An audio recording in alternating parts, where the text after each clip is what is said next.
We're here with Daniel Bongard, the supervising engineer at ARB head office. Now this thing here, Daniel, is red and it's flash. It is a diff cover. Why would people want a diff cover? Well, obviously the biggest reason you're going to want an aftermarket diff cover is to prevent the sort of damage you can get on the trail. That's obviously going to cost you your day out on the road and make for a bad weekend.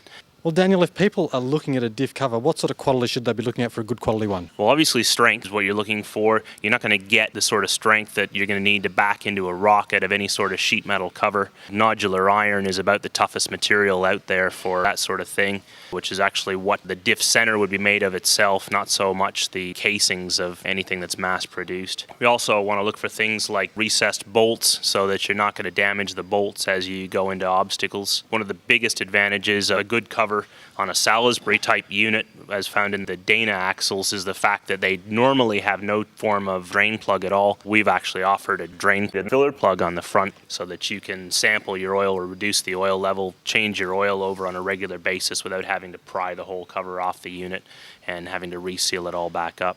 You spoke about strength. Why is strength so important to holding a diff together?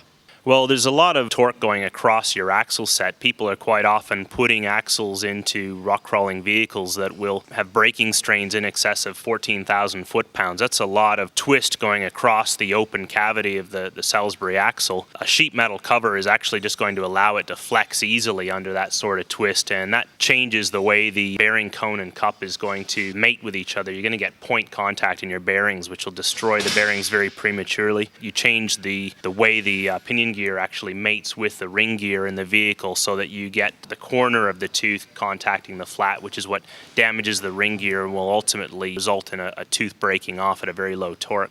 So much like the difference of just a box with a lid on and off? Correct. And what about approach and departure angles? Because it's quite a thick casing. How does that affect those? We also want to maximize the approach and departure angle, minimize the instance of anything hanging up on the unit. So everything's got nice angled surfaces on it. You can't hang up on the bolts. Even the drain plug we've kept low. We've tucked it into a cavity in the cover so that it's well protected away from anything that you could normally hang on.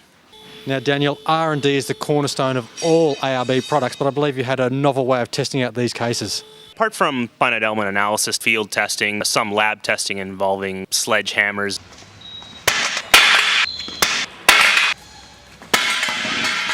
Here's one we prepared earlier on a standard OE differential cover. Absolutely a simple design, something that would be very effective to protecting the front diffs and strengthening up the front axles. But realistically, how long will something like this take to install? The install time, it's a straight changeover. Standard tools at home take about half an hour at home for the average handyman. Well, I just wish they came out for the Toyotas because I'd love a red horny thing on the front of my diff like that. But Daniel Bongard, once again, thank you very much for your time. Thanks, Simon.